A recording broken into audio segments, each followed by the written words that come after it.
الحمد لله رب العالمين، والصلاة والسلام على أشرف الأنبياء والمرسلين وعلى آله وأصحابه أجمعين. أما بعد، فأعوذ بالله من الشيطان الرجيم. بسم الله الرحمن الرحيم. سبحان الذي أسرى بعبده ليلا من المسجد الحرام إلى المسجد الأقصى الذي باركنا حوله لنريه من آياتنا إنه هو السميع البصير. صدق الله العلي العظيم وصدق رسوله النبي الكريم. قال الله سبحانه وتعالى في شان رسوله مخبرا وآمرا: إن الله وملائكته يصلون على النبي يا أيها الذين آمنوا صلوا عليه وسلموا تسليما. الصلاة والسلام عليك يا رسول الله، الصلاة والسلام عليك يا حبيب الله، الصلاة والسلام عليك يا رسول الله، الصلاة والسلام عليك يا حبيب الله. قابل تکریم و تعظیم، انتہائی عزت و محبت کے لائق عالمی مبلغ اسلام، فخر اہل سنت، حضرت علامہ پروفیسر مسعود اختر ہزاروی صاحب دامت برکاتہم العالیہ، چمنستان رسالت میں شیریں زبان کے ساتھ چہکنے والے اور انٹرنیشنل لیول پر نعت کی دنیا میں دھوم مچانے والے جناب قاری محمد اشرف سیالوی صاحب دامت برکاتہم العالیہ، معزز علماء کرام، جملہ سنا خانہ مصطفیٰ صلی اللہ علیہ وسلم اور جملہ خواتین و حضرات، آج کی یہ پروقار محفل معراج النبی صلی اللہ تعالیٰ علیہ وسلم کے حوالے سے منعقد کی گئی ہے۔ سرکار دو عالم صلی اللہ علیہ وسلم کے معجزہ معراج پر بات کرنے کے لیے آج مجھے یہاں دعوت دی گئی ہے، چونکہ واقعہ معراج اور معجزہ معراج کی اتنی تفصیلات ہیں اور اتنی طوالت ہے کہ اس کو اگر تفصیل بیان کیا جائے تو کئی دن اس کے لیے درکار ہیں۔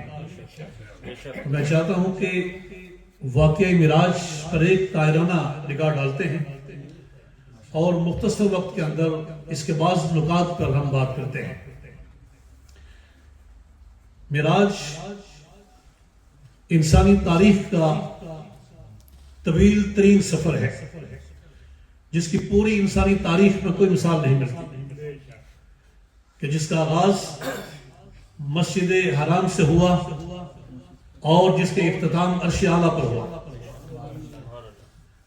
اور یہ سفر آغاز مسجد حرام سے، اختتام عرش اعلیٰ پر، اور پھر واپسی مسجد حرام میں،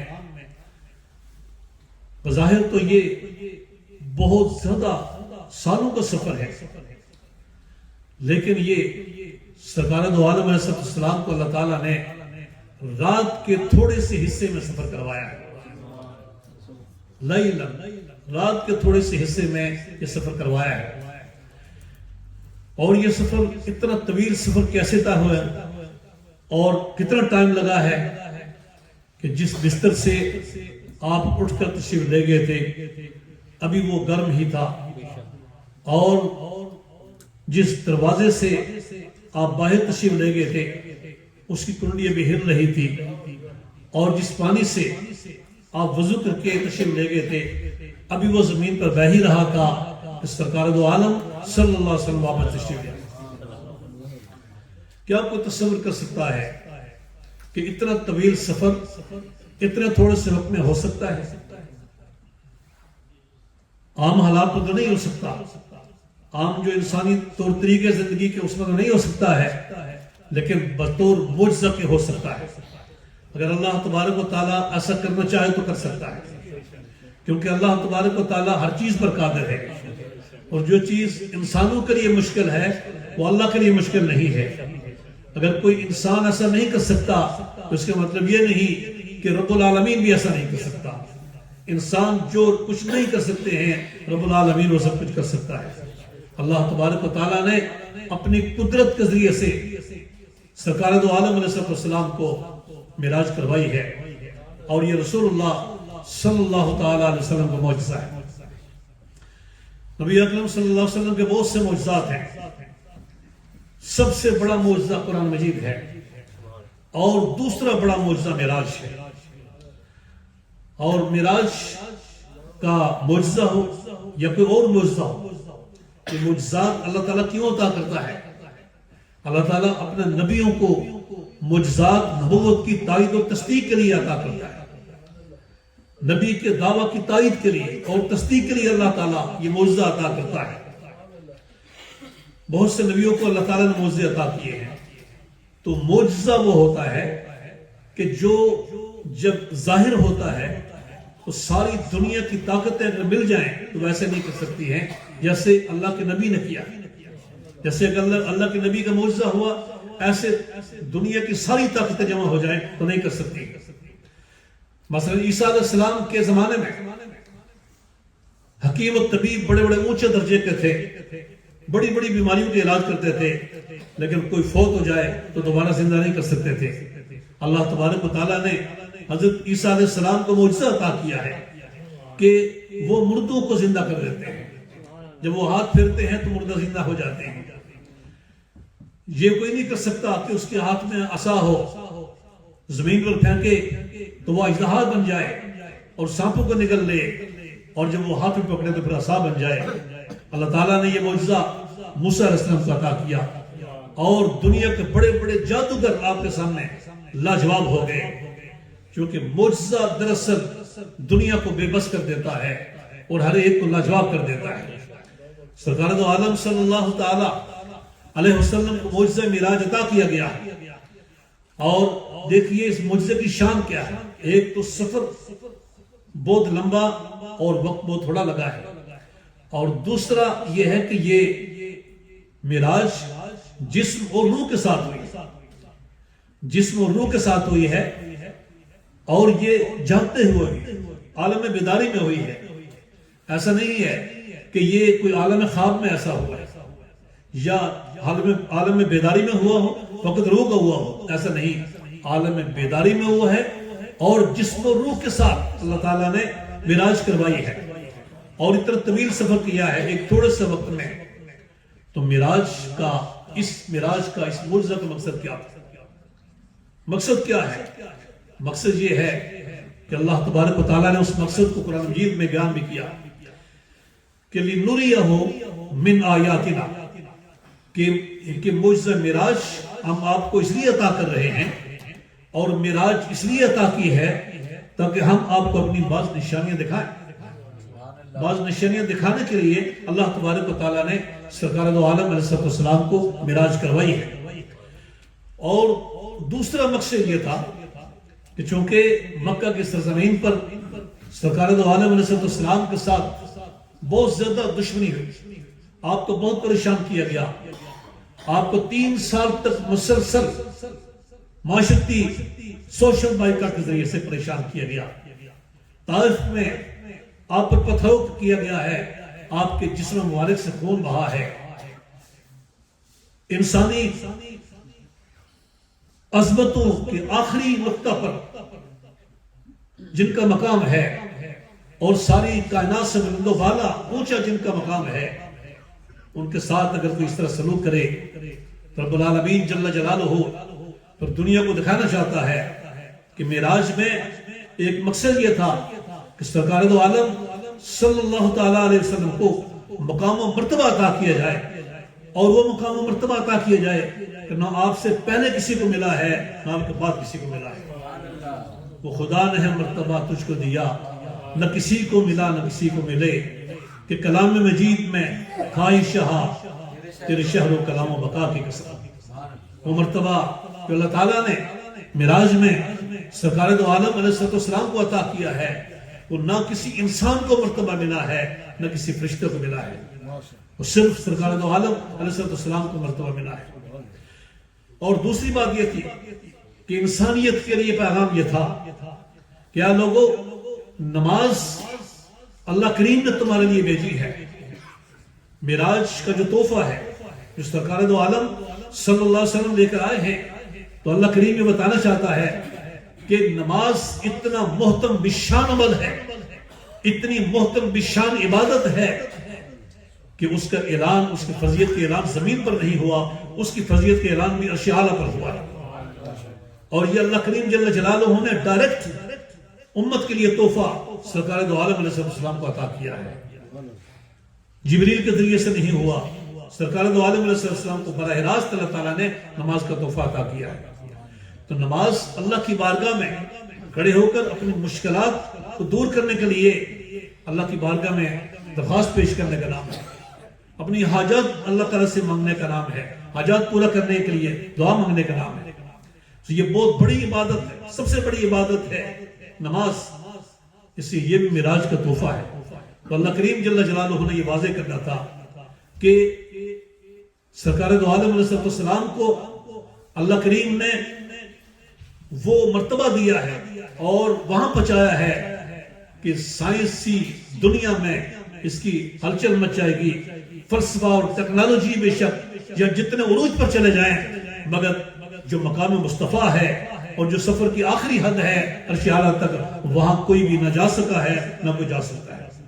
اس سے مقام مصطفیٰ صلی اللہ تعالی وسلم. اور اس کے علاوہ ایک یہ مقصد بھی تھا، یہ مقصد بھی تھا کہ جو بھی انبیاء کرام سرکار دو عالم علیہ السلام سے پہلے تشریف لائے وہ اللہ تعالیٰ پر ایمان لانے کی دعوت دیتے رہے، اور لوگ سوال بھی کرتے رہے کہ کیا جس ذات پر ایمان لانے کے لیے آپ ہمیں دعوت دے رہے ہیں اس کو آپ نے دیکھا ہے؟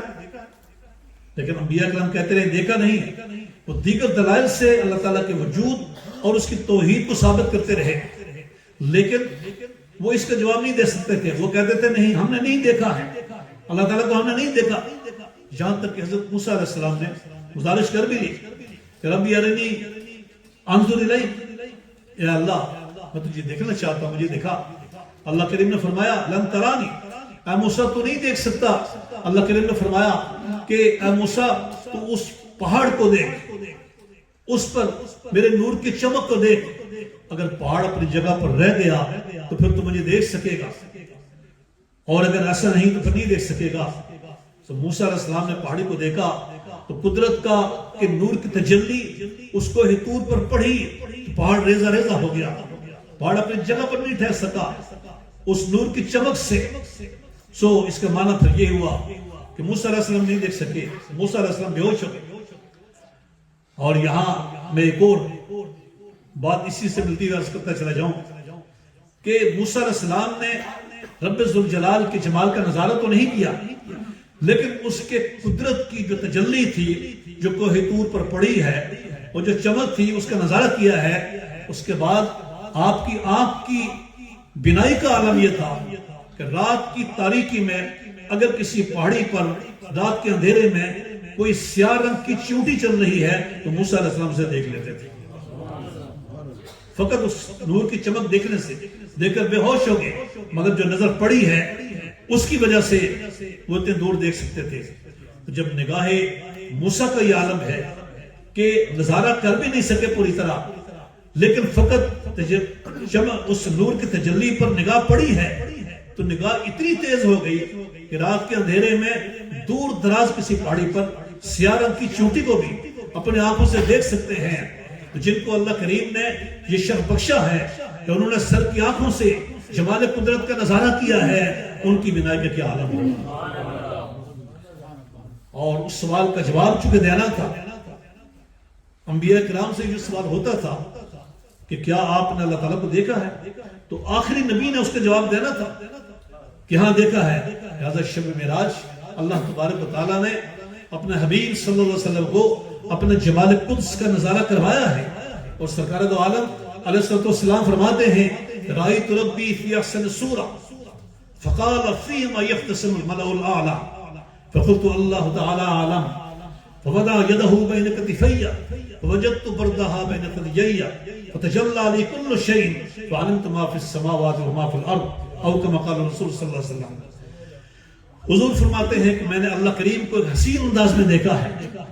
اور اللہ کریم نے مجھ سے پوچھا کہ عالم بالا کے رہنے والے اوپر رہنے والے جو وہاں مکین ہیں وہ کس چیز میں جگڑتے ہیں. سرکار فرماتے ہیں کہ میں نے عرض کیا اللہ تعالیٰ بہتر جانتا ہے.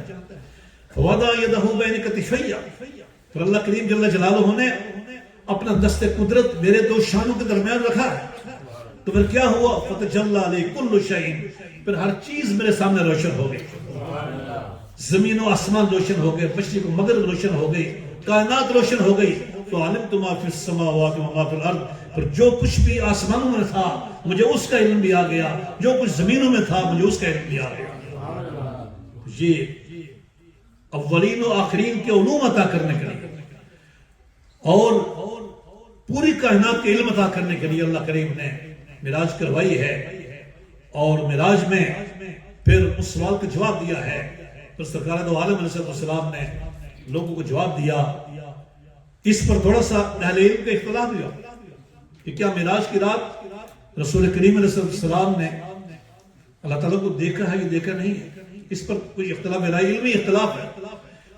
تو حضرت امام احمد بن حنبل رحمۃ اللہ علیہ سے کسی نے پوچھا, لوگ جو پوچھتے تھے کہ کیا معراج کی شب سرکار دو عالم علیہ السلام نے اللہ تعالیٰ کو دیکھا ہے, وہ فرمایا کرتے تھے رآہ رآہ رآہ رآہ دیکھا ہے دیکھا ہے دیکھا ہے دیکھا ہے. بس کہتے رہتے تھے, سانس ختم ہو جاتا تھا. کسی نے کہا کہ سیدہ عائشہ صدیقہ رضی اللہ تعالیٰ عنہا فرماتی ہیں کہ نہیں دیکھا. تو دیکھیے یہ سوال کتنا زبردست, اور اس کا جواب کوئی عام لوگ دیں تو یہاں پھسل سکتے ہیں, لیکن ایک مجتہد اس کا جواب کیسے دیتا ہے. وہ مجتہد کو جو علم کے سمندر میں غوطہ زنی کرتا ہے اور علم کے موتی چن کر لاتا ہے, وہ جواب کیسے دیتا ہے. حضرت امام احمد بن حنبل رحمۃ اللہ علیہ نے فرمایا ہے کہ میں سیدہ عائشہ صدیقہ رضی اللہ تعالیٰ عنہ کی بات پر رسول اللہ کی بات کو ترجیح دوں گا, اس لیے کہ رسول اللہ فرماتے میں نے دیکھا ہے تو میں اس بات کو ترجیح دوں گا. اس لیے اس بنا پر میں کہتا ہوں کہ اللہ کریم کو دیکھا ہے. واقع معراج برادران اسلام یہ تو ایک معجزہ ہے, لیکن اس معجزے کے اندر کئی معجزے ہیں. اس معجزے کے اندر کئی معجزے ہیں. مثلا وہ جب سرکار دو عالم صلی اللہ علیہ وسلم کا سفر شروع ہوا, مسجد حرام سے شروع ہوا, تو زمزم کے کنواں پر آپ کو لے جایا گیا. جبریل علیہ السلام نے آپ کے سینے مبارک کو چاک کیا اور آپ کے دل پر انوار کو باہر نکالا, اور پھر سینہ کو حکمت کے نور سے اور ایمان کے نور سے بھر دیا گیا. دل پر انوار کو دوبارہ اس پر رکھ دیا گیا اور سینہ کو سی دیا گیا. جبریل علیہ السلام کہتے ہیں کہ جو دل پر انوار تھا, سرکار دو عالم علیہ السلام کا جو قلب مبارک تھا, جو دل تھا, فیہ عینان تبصران واذنان تسمعان, کہ میں نے دیکھا کہ اس دل میں دو آنکھیں ہیں جو دیکھتی ہیں اور دو کان ہیں جو سنتے ہیں. جو دو آنکھیں ہیں جو دیکھتی ہیں, دو کان ہیں جو سنتے ہیں. یہ وہی آنکھیں اور کان ہیں جن کے بارے میں سرکار فرماتے ہیں کہ انی ارا ما لا ترون واسمع ما لا تسمعون. اے لوگوں, میں وہ دیکھ لیتا ہوں جو تم نہیں دیکھ سکتے ہو, اور میں وہ سن لیتا ہوں جو تم نہیں سن سکتے ہو. سرکار دو عالم علیہ السلام کی نگاہ کا عالم یہ ہے کہ آپ اگر حالت نماز میں آگے کھڑے ہیں اور پیچھے لوگ رکوع سجود میں غلطی کرتے ہیں, سرکار نماز کے بعد فرماتے ہیں کہ آپ فرماتے ہیں ایھا الناس انی امامکم فلا تسبقونی بالرکوع ولا بالسجود ولا بالقیام ولا بالانصراف فإنی اراکم امامی ومن خلفی او کما قال رسول صلی اللہ علیہ وسلم. حضور فرماتے ہیں کہ لوگوں میں تمہارا امام ہوں, تم رکوع کرنے میں, سجدہ کرنے میں, نماز سے فارغ ہونے میں مجھ سے پہل نہ کیا کرو. اب سوال پیدا ہوتا ہے کہ سرکار دو عالم علیہ السلام کو کیسے پتہ چلا, آپ کا چہرہ انور تو آگے ہے, مگر آپ کو کیسے پتہ چلا کہ پیچھے رکوع سجود میں کوئی غلطی کر رہا ہے. سرکار خود فرماتے ہیں کہ میں جس طرح اپنے آگے دیکھتا ہوں اس طرح پیچھے بھی دیکھتا ہوں. جس طرح میں آگے دیکھتا ہوں اس طرح پیچھے دیکھتا ہوں. یہ صحیح مسلم شریف کی حدیث ہے. اور بخاری شریف کی حدیث میں یہ ہے کہ صرف رکوع سجود کی بات نہیں ہے.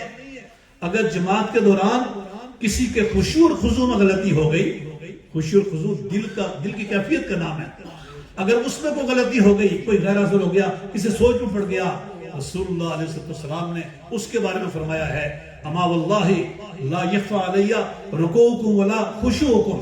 اے لوگو، اللہ کی قسم نماز کے دوران تمہارا رکوع بھی مجھ پر پوشیدہ نہیں ہوتا، تمہارا خشوع بھی مجھ پر پوشیدہ نہیں ہوتا. یہ سرکار کی نگاہ کا عالم ہے. اور اسی طرح سے اگر کوئی شخص قبرستان میں جائے، آپ قبرستان میں جاتے ہیں، کوئی قبر ٹوٹی ہوئی کبھی آپ نے دیکھا ہے اس قبر میں کچھ کبھی نظر آیا؟ کچھ نظر نہیں آتا. حالانکہ وہاں بہت کچھ ہو رہا ہوتا ہے، آپ کو نظر کیوں نہیں آتا؟ اس لیے کہ آپ عالم دنیا میں ہیں اور وہ عالم برزخ میں ہیں. عالم دنیا سے ہو کر عالم برزخ میں دیکھنا یہ ہر ایک کا کام نہیں ہے. اس سرکار دو عالم صلی اللہ علیہ وسلم کی شان ہے کہ آپ قبرستان سے گزرتے ہیں تو اللہ کریم آپ کے سامنے برزخ کا پردہ چاک کر دیتا ہے. تو جو کچھ قبرستان میں ہو رہا ہے آپ اس کے ملاحظہ بھی فرماتے ہیں، آپ اس کے ملاحظہ فرماتے ہیں. یہ سرکار کی نگاہ کا عالم ہے. اور پھر دوسری سماعت کا عالم کیا ہے؟ سماعت کا عالم کیا ہے؟ رسول کریم صلی اللہ علیہ وسلم فرماتے ہیں، صحابہ کرام بیٹھے ہوئے تھے کہ اچانک ایک کڑکڑاہٹ کی آواز آئی، ایک چڑچڑاہٹ سی اس طرح سے آواز آئی. سب حیران ہو گئے کہ آواز کہاں سے آئی، کوئی معلوم نہ ہو سکا کہاں سے آواز آئی. رسول اللہ صلی اللہ علیہ وسلم نے فرمایا ہے کہ یہ آسمانوں سے آواز آ رہی ہے اور یہ آسمانوں کا حق بنتا ہے کہ ان سے یہ آوازیں آئیں، اس لیے کہ مجھے قسم اس ذات کی جس کے قبضے میں محمد کی جان ہے، آسمانوں پر کوئی جگہ بھی 4 انگلیوں کے برابر خالی نہیں ہے، مگر ہر جگہ اللہ کے فرشتے وہاں پر کھڑے ہیں، اللہ کے حضور سے گریز. تو جو فرشتے زمین سے ہو کر آسمانوں پر نگاہ رکھتے ہیں کہ ہر جگہ فرشتے کھڑے ہیں، ان کی نگاہ کی ان کی بینائی کا عالم کیا ہوگا، ان کی بینائی کا اندازہ کون کر سکتا ہے. یہ سرکار دو عالم علیہ السلام کا معجزہ ہے. تو معجزات کے اندر معجزات ہیں. اب دوسرا معجزہ کیا یہاں پر؟ جب قلب مبارک چاک ہوا اور دل مبارک دھویا گیا تو سینہ چاک ہوا، سینہ سے خون نہیں نکلا. احد میں زخمی ہوئے تو خون نکلا ہے، طائف میں پتھرا ہوا تو خون نکلا ہے، مگر یہاں پر سینہ چاک ہے جبریل میں تو خون نہیں نکلا ہے. اللہ اکبر، قربان جائیں علامہ کاظمی صاحب، انہیں غزالی سما اس لیے کہتے ہیں. علامہ احمد سید کاظمی صاحب رحمۃ اللہ علیہ، انہوں نے بڑا زبردست نقطہ یہاں بیان کیا. آپ فرماتے ہیں کہ اللہ تعالیٰ نے سرکار دو عالم علیہ السلام کو 2 شان عطا فرمائی تھی، ایک شان بشریت اور ایک شان نورانیت. اللہ تعالیٰ جب چاہتا ہے شان بشریت شان نورانیت پر غالب آتی ہے، جب چاہتا ہے شان نورانیت شان بشریت پر غالب آ جاتی ہے. جب احد میں زخمی ہوئے، جب طائف میں زخمی ہوئے تو خون نکلا ہے، وہاں پر نورانیت پر بشریت غالب تھی. اور جب سینہ مبارک معراج میں چاک ہوا، خون نہیں نکلا ہے، یا نورانیت بشریت کو پر غالب تھی. اور سرکار دو عالم صلی اللہ علیہ وسلم کی ذات نور و بشر کے دائرہ سے ماولا ہے. عرش اعلیٰ کی خلوتوں نے ثابت کر دیا کہ رسول اللہ صلی اللہ علیہ وسلم کو اللہ تعالیٰ نے وہ مقام عطا کیا ہے کہ جو شان نورانیت سے بھی اوپر ہے، جو شان بشریت سے بھی اوپر ہے. نور و بشر کے جھگڑے یہاں ختم ہو جاتے ہیں جہاں نورانی کمالات رکھنے والے جبریل امین بھی سدرۃ المنتہا سے آگے نہیں بڑھ سکے ہیں، اور سرکار دو عالم صلی اللہ علیہ وسلم اس سے آگے تشریف لے گئے ہیں. برادران اسلام، آخری بات عرض کرنا چاہتا ہوں وہ یہ ہے کہ معراج کی شب جو اللہ تعالیٰ نے ہمارے لیے نمازیں بھیجی ہیں، وہ 50 نمازیں تھیں کہ امت کے لیے تحفہ دے جائے. 50 نمازیں حضرت موسیٰ علیہ السلام کی گزارش پر نمازیں کام ہوتی رہی، اور بلاخر 5 نمازیں باقی رہ گئی ہیں. 5 نمازیں باقی رہ گئی ہیں. سرکار دو عالم صلی اللہ علیہ وسلم نے فرمایا ہے کہ جو یہ 5 نمازیں پڑھے گا اسے 50 نمازوں کا ثواب ملے گا. کم از کم اتنی کم نمازیں رہ گئی ہیں، ہمیں نماز تو پڑھنی چاہیے.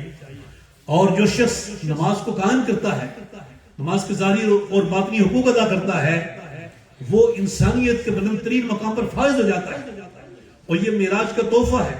ایک پکا اور حقیقی نمازی بھی معراج کے مقام پر کھڑا ہوتا ہے، جو اس کی اپنی شان کے مطابق وہ معراج ہوتی ہے۔ جیسے کہنے والوں نے کہا کہ تیری معراج کہ تو لوح و قلم تک پہنچا، میری معراج کہ میں تیرے قدم تک پہنچا۔